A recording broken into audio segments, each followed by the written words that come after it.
মাথায় গোলাপের পাপড়ি হলদি কুমকুম ঢালার ভিডিওকে তোমরা এত ভালোবাসা দিয়েছো, কিন্তু কি এমন ঢাললাম যে চুলের অবস্থা এরকম হয়ে গেল। অনেকে এই ভিডিওকে রিক্রিয়েট করেছো না জেনে, নিজে দেবী না ন্যারেটর বুঝতে না পেরে জলে হলুদ রং গুলে ঢেলেছো। তাই ভাবলাম একজন অরিজিনাল ক্রিয়েটার হিসেবে কি ভেবে এই ভিডিওটা বানিয়েছিলাম আর কিভাবে বানালাম এটা সেই ভিডিওতে শেয়ার করা দরকার, যাতে সবাই প্রপার ওয়েতে এটা রিক্রিয়েট করতে পারো। আমি আর আমার মেকআপ আর্টিস্ট শুভজিৎ দা আগের বছর তোমাদের সাথে শেয়ার করেছিলাম জাটা জুটা সামায়িকতামে রক্ত কিভাবে বানালাম, আর এবার এই হলদি কুমকুম কিভাবে বানালাম সেটাই শেয়ার করব। তো একটু ময়দার মধ্যে ভালোভাবে সেই ময়দাটা জল দিয়ে গুলে নেবে, তারপর হলদির জন্য ইউজ করবে ইয়েলো ফুড কালার এবং কুমকুমের জন্য ইউজ করবে রেড ফুড কালার। আর পরের দিন কিন্তু এরকম একটা হেয়ার পাওয়ার জন্য একদম রেডি। এটার জন্য ভয় পাওয়ার কিছু নেই।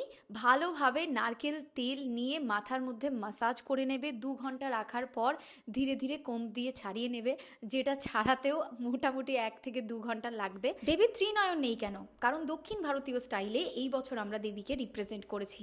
3 মাসের একটা জার্নি, সেটার আরও ডিটেলস নিয়ে আসছে ভিডিও। আর এই যে ভিডিওটা, এটা হচ্ছে দেবীর অভিষেক, যেখানে তামিলে দেবীকে হলদি কুমকুম চন্দন সমস্ত দিয়ে স্নান করানো হয়।